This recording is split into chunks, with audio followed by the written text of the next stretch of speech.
It's like they're still living in another country, apart from their nation, whose soul appeals to the memory of the past. Communists admit that the famine was made by the then leadership of the Communist Party and state, but they protest against what they call Pharisaic use of those events as a political weapon. While distancing themselves from the criminal legacy, they refuse to recant what made the crime possible in the first place, the Bolshevik ideology. It should be reiterated, it's not a matter of personalities. We understand only too well that punishing individual culprits the way they deserve is impossible, not least because they are already beyond the reach of earthly court of justice, even though their cause lives on. Besides, it's not punishment that we seek. Our goal is to bring closer the prospect of trial, in the course of which, just like it was the case with Nuremberg, the whole world can see a fairly complete picture of the crime. And so that this film, among millions of other pieces of incriminating evidence, make a contribution in producing a composite effete of those capable of repeating this kind of atrocity.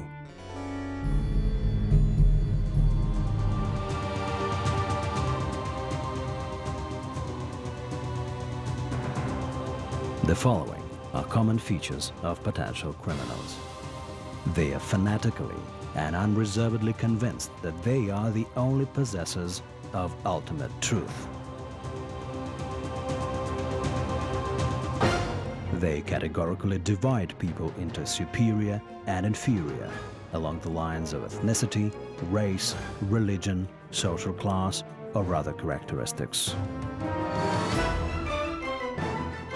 They treat the inferior as disposable material, being deeply convinced that the lives and possessions of the inferior can be disposed of in whatever way the superior see fit. They follow the principle, the end we seek justifies any means.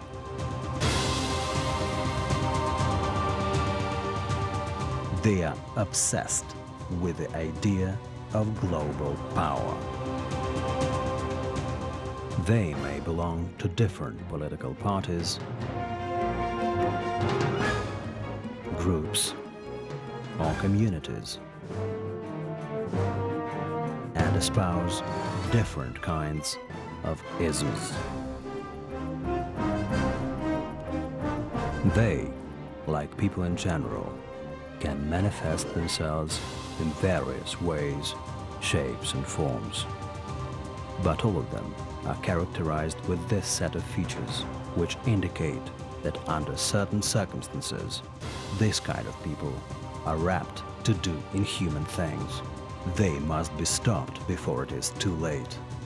But it's not people and not even ideologies that we should fight against. It's crucial that we prevent circumstances under which they may thrive. Sounds naive, but other options lead to a repeat of history. There are many monuments in Ukraine, like this one, which was erected in the village of Zazimye, near Kyiv, in memory of 99 Red Army servicemen. The history behind it is as follows. A food confiscation detachment of 100 troops came into the village and set about their confiscation business. Local peasants refused to put up with it and killed all of them except one, who managed to escape and returned with a backup squad, which finished the job in one fell swoop.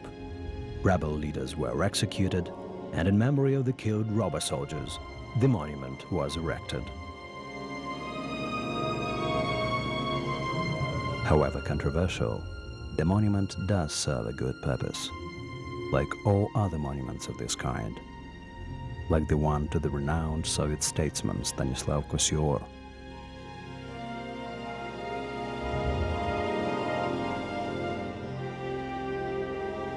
and Vladimir Lenin, the leader of world proletariat, and all other so-called ardent Bolsheviks. All those monuments should be preserved, so that Ukrainians remember all their history and understand who was who in it, so that nobody can ever dismiss the outcry of pain and sorrow as political speculation, so that everyone should finally understand that as long as there are rulers who view people as raw material, as inputs, as cogs in the machine for realizing political ideas, however well-sounding, nobody will be safeguarded against tragic repetitions of history, neither in Ukraine nor anywhere else in the world. People, be vigilant.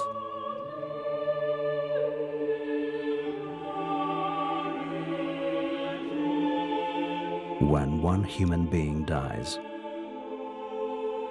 a whole world disappears. When millions of people vanish into an abyss, whole galaxies perish. And if you forget for whom the bell tolls, it will toll for you and your children.